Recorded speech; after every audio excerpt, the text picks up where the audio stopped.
Hi, അസ്സലാമു അലൈക്കും, good morning, have a great day dears. ഇന്ന് നമ്മളുള്ളത് നമ്മളുടെ 1000 കലോറി ബേണിംഗ് ചലഞ്ചിൻ്റെ 5th ഡേയിലാണ്. ഇന്നും നമ്മൾ റണ്ണിങ് തന്നെയാണ് ചെയ്യുന്നത്. റണ്ണിങ്ങിനെ കുറിച്ച് പറയുമ്പോൾ മുൻപത്തെ ഒരു വീഡിയോയിൽ പറഞ്ഞിട്ടുണ്ടായിരുന്നു, റൺ ചെയ്യുന്ന സമയത്ത് നമ്മൾ എക്സസൈസും സ്ട്രെച്ചസും എല്ലാം ഓട്ടം കഴിഞ്ഞതിന് ശേഷം മതി എന്ന് പറഞ്ഞിട്ടുണ്ടായിരുന്നു.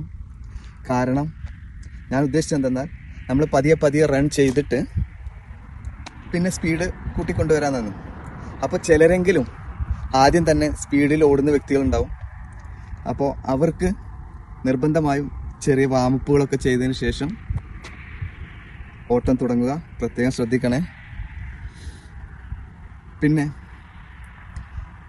ഓടുമ്പോൾ നമ്മളെ ബോഡി സ്ട്രക്ചർ, ബോഡി പൊസിഷൻ നേരെ ആയിരിക്കണം, സ്ട്രൈറ്റ്. ഫ്രണ്ടിൽ നോക്കുമ്പോൾ നമ്മളൊരു ടി ഷേപ്പിലായിരിക്കണം ബോഡി എപ്പോഴും. ഇങ്ങനെ കുനിഞ്ഞ് ഓടരുത്, പ്രത്യേകം ശ്രദ്ധിക്കണേ. അറിയാത്തവർക്ക് വേണ്ടിയിട്ടാണ് പറയുന്നത്. കുനിഞ്ഞ് തല താഴ്ത്തി ഓടരുത്, എപ്പോഴും സ്ട്രെയിറ്റ് ആയിട്ട് പിടിക്കുക, തല സ്ട്രൈറ്റ്.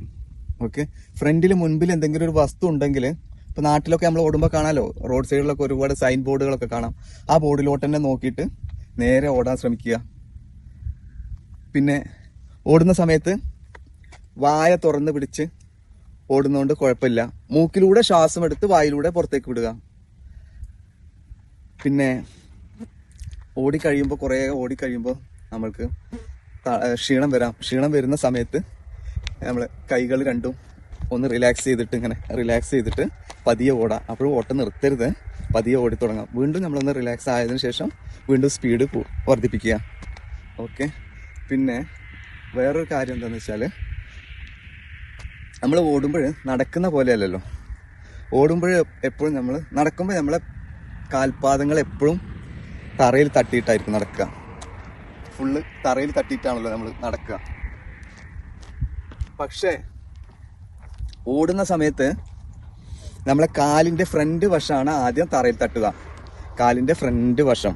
സൈക്ലിങ്ങിനും നമ്മൾ പെഡൽ ചവിട്ടുമ്പോഴും അങ്ങനെ തന്നെയാണ് വരുന്നത്. നമ്മളെ ഫ്രണ്ട് വശം കൊണ്ടാണ് നമ്മൾ സൈക്കിളിൻ്റെ പെഡൽ ചവിട്ടുന്നത്. സൈക്ലിങ്ങിൻ്റെ കാര്യം പറയുമ്പോൾ ഈ ഭാഗം കൊണ്ട് ഇന്നും ഈ സെൻറ്റർ ഉണ്ടല്ലോ, നമ്മുടെ കാലിൻ്റെ പാദത്തിൻ്റെ സെൻറ്റർ ഭാഗം കൊണ്ട് ഇന്നും സൈക്കിൾ ചവിട്ടുന്ന ഒത്തിരി വ്യക്തികളുണ്ട്. മുൻപ് ഞാനും അങ്ങനെ തന്നെ ആയിരുന്നു ചെയ്തിരുന്നത്. കാലക്രമേണ മാറി വന്നതാണ്. അത് നിങ്ങൾ പ്രത്യേകം നോട്ട് ചെയ്യണേ. ആരെങ്കിലും അങ്ങനെ ഉണ്ടെങ്കിൽ ഇനി മാറ്റി ഈ രീതിയിലോട്ട് വരണേ. എന്നത്തെ ഓട്ടത്തിലോട്ട് പോവുകയാണ്.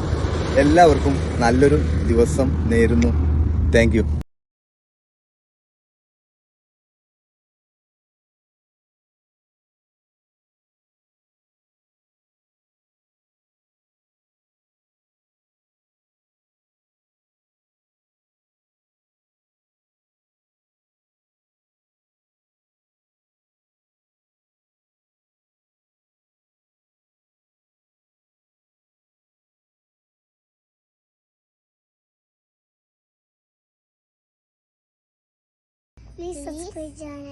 Please subscribe our channel.